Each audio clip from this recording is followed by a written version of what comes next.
Let me get comfortable. Happy New Year, everybody. Could blame it on the physical. I could blame it on your things. It's 2025. Crazy that we're here in a whole new year. I feel like 2024 definitely had its moments where it felt like things were dragging, but then other times I feel like I blinked and it was like the entire next month. So things definitely ebbed and flowed this past year, but one thing that I feel as though remained consistent was my persistence. And I had the mentality of by any means necessary, which I plan to keep that going. Okay, so I'm going to keep this video short. I really want to just hit on a couple of points. I just wanted to make this video pretty much as like an accountability factor for me at the end of this year, when I want to look back and reflect on things that I said I wanted to do or said I was not going to do, things like that. So I have a little list here that I just put together. I just wrote down a few little bullet points. These are the habits, mindsets, and actions that are in for 2025 and out for 2025. So I did 5 main points for things that are going to be in for this year. And I apologize if you can hear Phoenix in the background. She's trying to get herself to go to sleep, and we just have to just power through it. Okay, so just work with me. First things first on the ends list, prioritizing my needs and wants. So this is a big one for me because I am a people pleaser. I want to make sure that folks are happy, and anything that I can do to help, even if that is at the expense sometimes of my own peace of mind or things that I want to do. All of that, I'm not going to say is out, but I am putting myself first and prioritizing the things that I want to do, that I need to do before I put anyone else's, needs and wants before mine. I just can't do it anymore. I definitely am the type of person that wants to help whenever I can, but no longer will it be at the expense of my peace of mind. So what's in this year is prioritizing my needs and wants. Clock that. Next, integrating physical fitness into my daily activities. So this past year, this was like my first full year of being somebody's mom, okay? And that was a big learning curve for me, just understanding what my day-to-day looks like with working and trying to raise a child and take care of 3 dogs and maintain our entire lifestyle and household. So that was a big adjustment for me. And going into this year, or last year I should say, I was mainly just focused on trying to get that right. You know what I mean? Understanding what my life looks like, how I can manage myself, and just mostly focusing on her and just making sure I am doing the very best I can with making sure someone's very first year of life is the best. You know what I mean?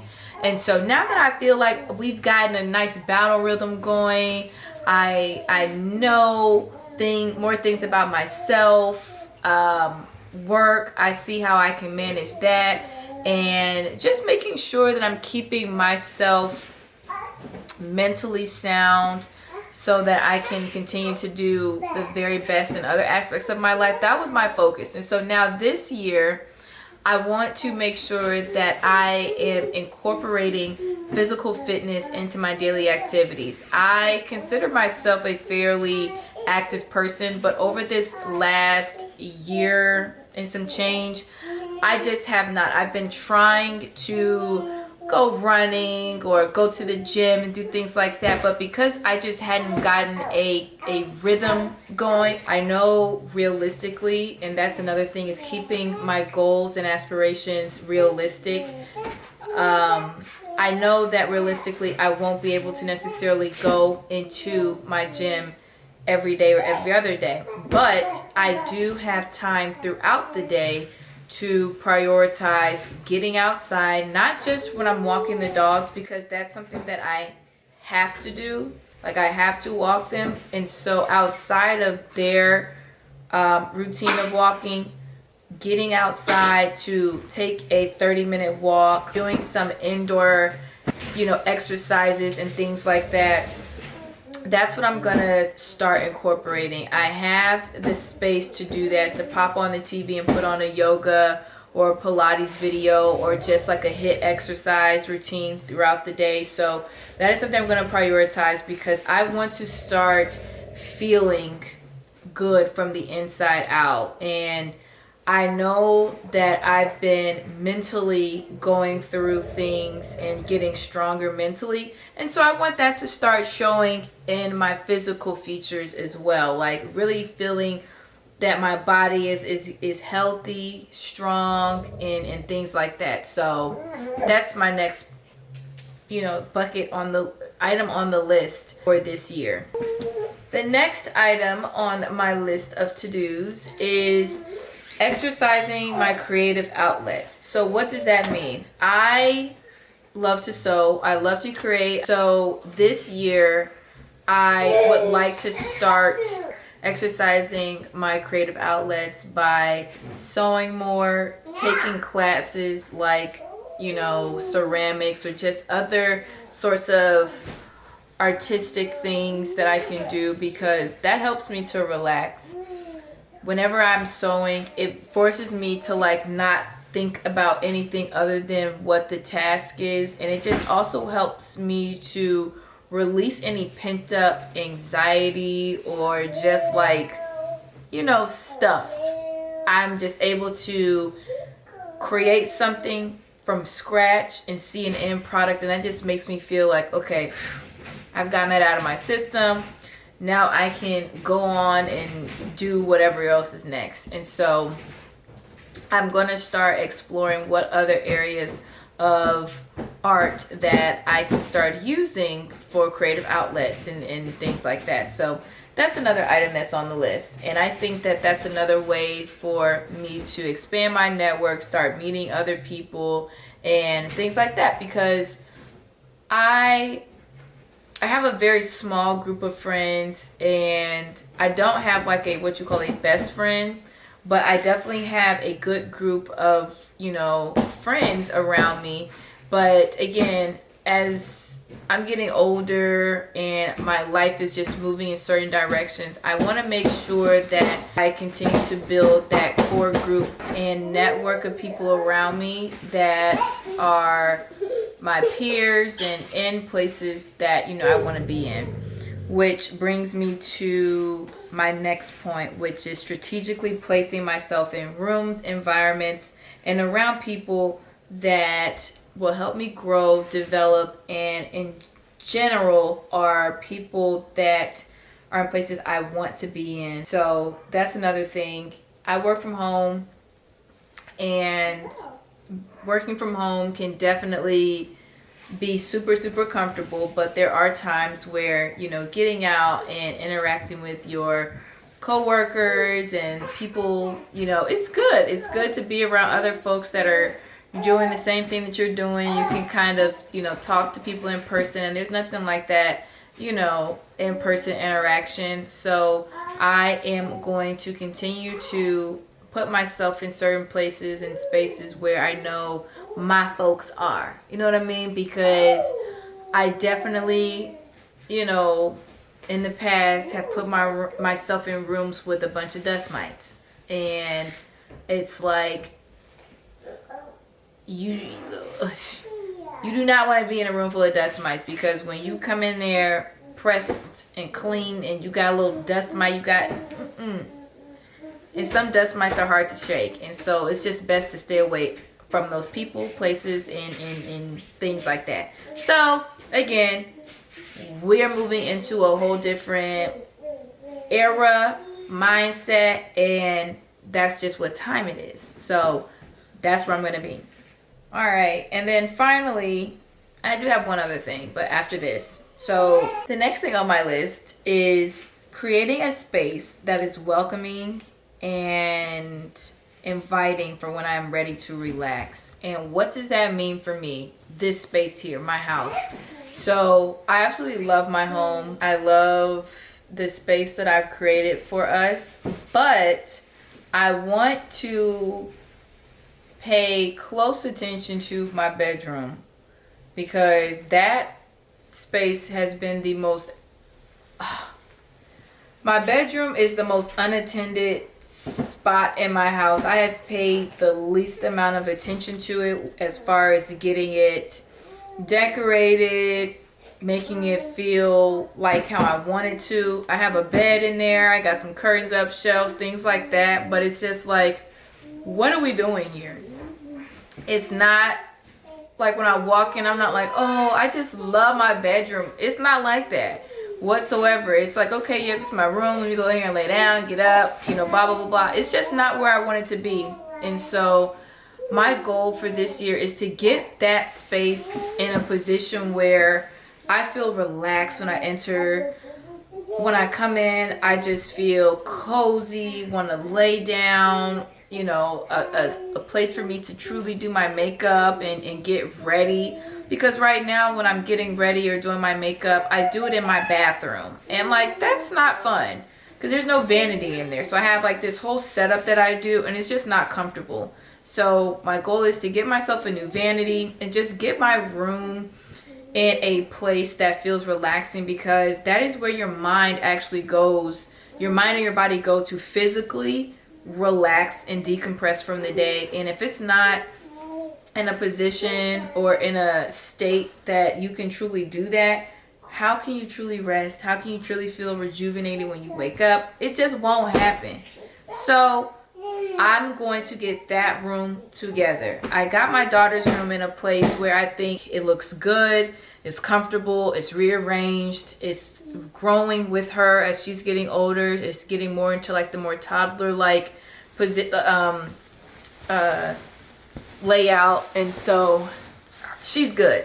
It's me now. Again, back to point number one, prioritizing my needs and wants. And so I need to get my bedroom comfortable and looking good, as well as my closet. I want to redo my closet and have a space where I can walk in, feel comfortable with picking out my clothes, shoes, and just, again, when I'm ready to get out and look presentable and just step out into the world, I want to be getting dressed in my place and it to feel good, so I don't feel rushed or anxious about man, does this even go? The lighting is terrible, I can't find anything, I gotta do my makeup in the bathroom lighting, and this, no, that's out. So that is going to, I know, help me to feel better about when I step out and things like that, because I want to start inviting the right type of people and opportunities into my world.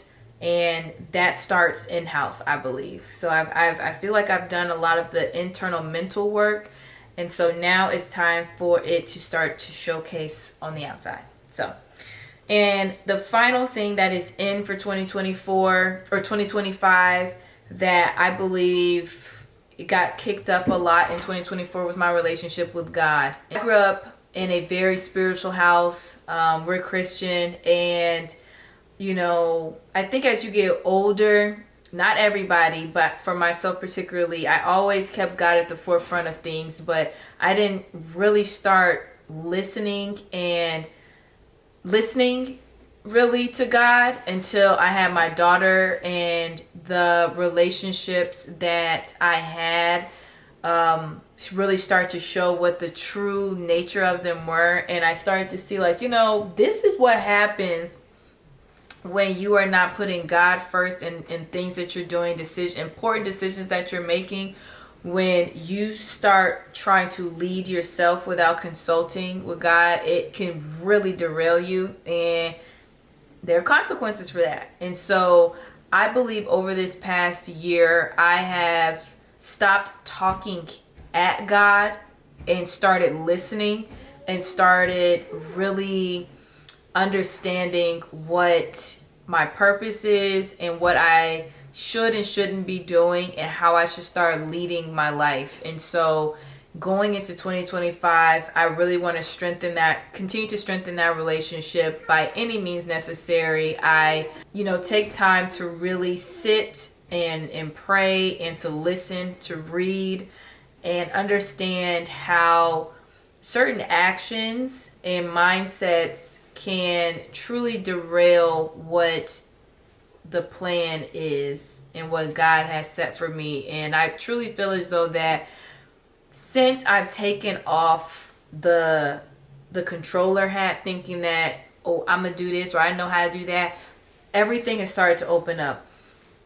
People have started to drop away and things have started to exit my life that were not meant to be there. And I truly feel as though that those things are by design. Like those things were never supposed to be there. And now I'm seeing that, okay, this is how you should be moving. This is how things should be going. And it's unfortunate that sometimes it takes a situation that is really life altering to show you like, hey, you were literally going down a completely wrong path and you need to be stopped dead in your tracks because you was about to go off a cliff. And so that's what I feel is happening. And I, again, am so sure of how myself, my baby, everything around me is starting to open up and feel light. Like I don't feel heavy. I feel light because I have truly started to take the approach of I'm going to listen and I'm going to be guided. And if it does not feel right, sit right, if I've prayed about it and it just doesn't like, nah, this isn't, I'm not doing it. I'm not forcing anything. And I'm going to continue to try to build that relationship and truly get to know myself and feel confident in my abilities and things that I know are right for me and mine. So that's the last thing that is on the ends list for 2025. So let's move into what is out. All right. The outs list for 2025. The first thing that is on the outs is accepting inconsistency and mediocrity. Like, to think that I labeled people's inconsistencies, their mediocrity, just their average, just BS as, oh, well, maybe it's because of X, Y, and Z. They didn't have this sort of guidance, or they're not used to this, and so it's I'm teaching, I am influencing, I'm helping this person to learn this. Girl, bye. You ain't nobody's teacher. You are nobody's fixer. It's not your job to fix anything that somebody is doing. It's not your job to make excuses. It's not your job to try to compensate for someone else's lack. And that's just it. I said that, I am a people pleaser, and I think what comes along with that is making excuses for folks and trying to make people comfortable in accepting their BS, not accepting just poor behavior. It's not accepted here, and I will not be partaking in anything that I feel as though does not meet or exceed my level of expectations, like straight up. And now that I have a child to think about, that makes everything even more heightened with that. So if you're not full stepping, you're gonna have to move over and get on with yourself, because we don't have space for that here. I don't have the time for it. I don't have the bandwidth mentally for that. So see ya. Next up, allowing poor management of time to rule my decisions or lack of action. So This goes out to all the procrastinators like myself. Poor management of time is, I think, what has gotten me into different little ruts of laziness. And I'm trying to eliminate that by being consistent, back to that word, by being consistent with my time and setting a structure. So I currently have a very, in my opinion, I run a tight ship around my house. We get up at a certain time, we get outside at a certain time, eat, bathe, all of the things throughout the day, including when I'm working, all of that is structured. Now, where the poor time management piece comes in for me is during the day, like that chunk of time where is dedicated to the few hours right before work starts and like a little bit during the day and then a few hours after work. So because I have been trying to understand what life looks like with adjusting to being a single mom, having dogs and all these other things, I have allowed my time management skills to slip.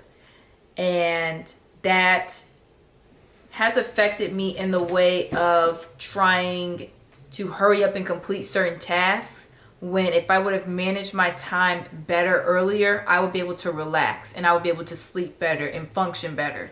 And so keeping a schedule for myself throughout the day is super important for me to maintain that balance that affects everyone else in my household. So if I am not managing my meeting schedules correctly, the time during the day that is dedicated to, okay, we've had meetings, now let's actually do the work, and also incorporating, okay, I know I need to get dinner prepped. I need to have certain things ready for the dogs at a certain time. When it's time to go pick up my dog, all of those things, it's super important for me to lay out a schedule of what that is going to look like. And granted, every day things happen, meetings run over, things pop up, and you can't predict for all of those. But if the main structure is set, then those little deviations will be better managed. And so for me, managing my time in a consistent way is going to help me to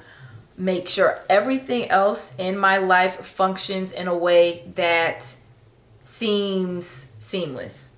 And I know perception is everything, but like, that's what I'm trying to do here. And so what does that mean for me? How I plan to do that?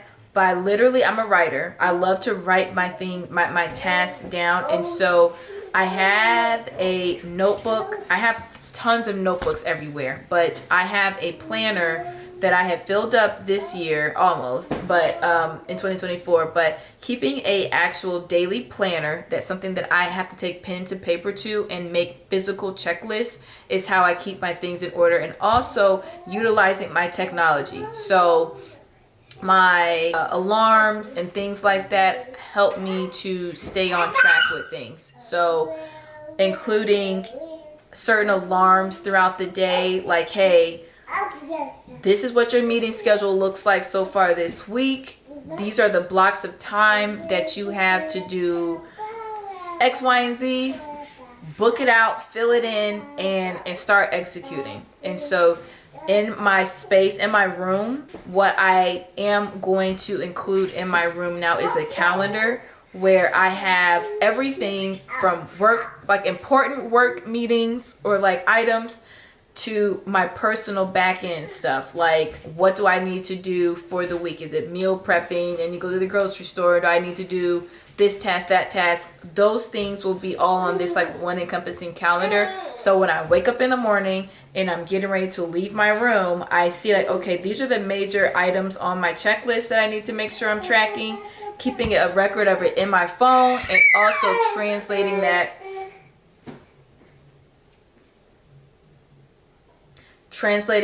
to a personal planner or notebook. You're doing that on purpose. Why are you doing that? No, you're not having another cookie. Can you lay down?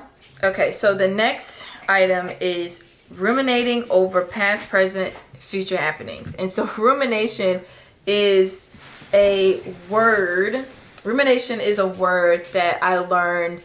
It was either from a podcast or a video I may have seen on TikTok, whatever it was, but I had never like really paid attention to the word until the speaker was talking about what it means and why you should stop doing it. So rumination is a pattern of repetitive negative thinking or dwelling on negative feelings and their causes and consequences.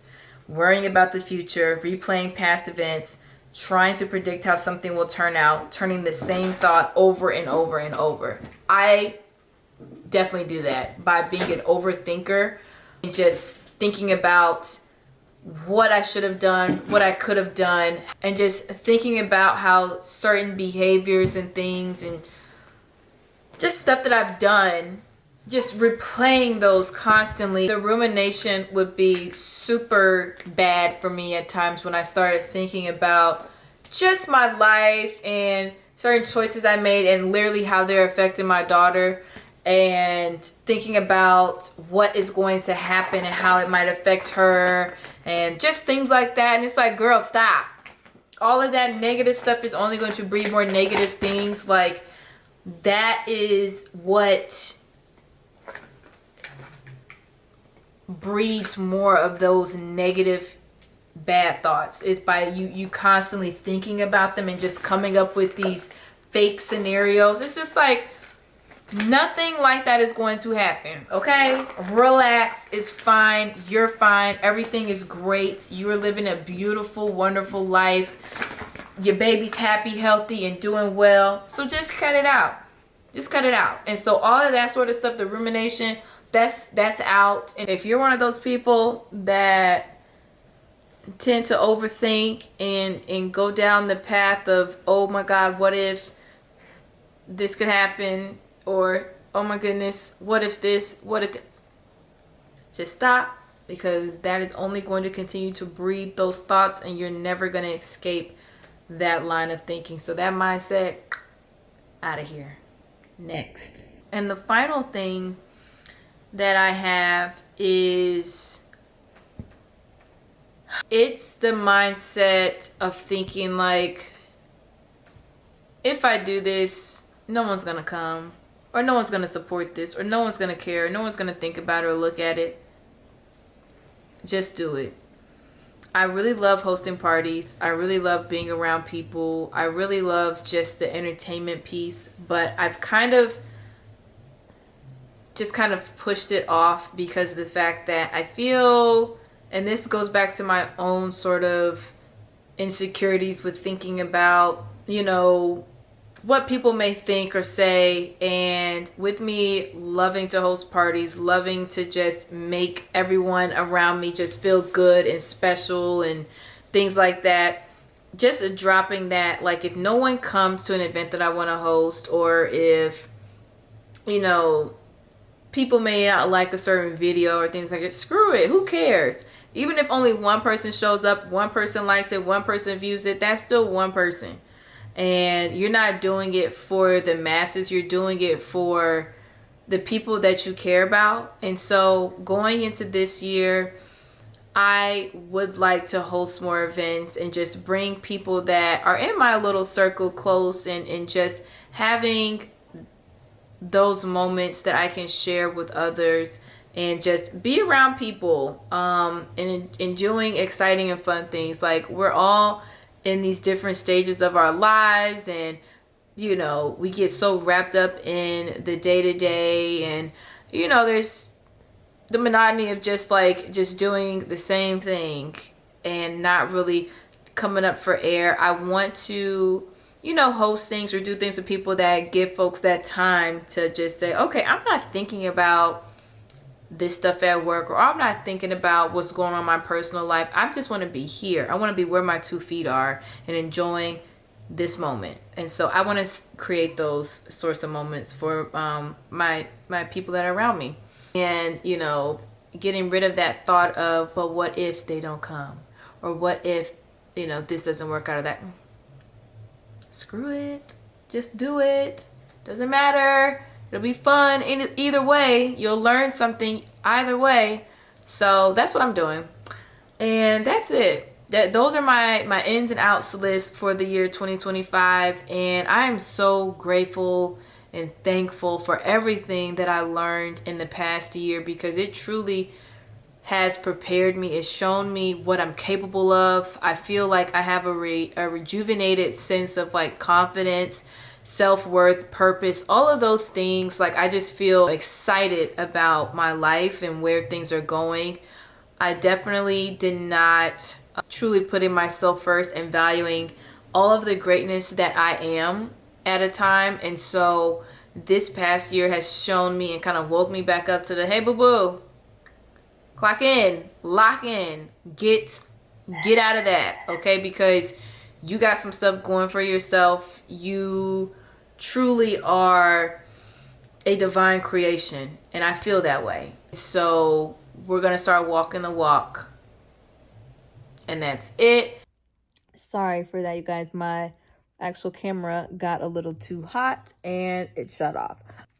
But what I was saying was that I hope that everyone has a wonderful start to the new year. Continue to strive for greatness, for internal growth, and do things for yourself to make you feel good and make you feel proud.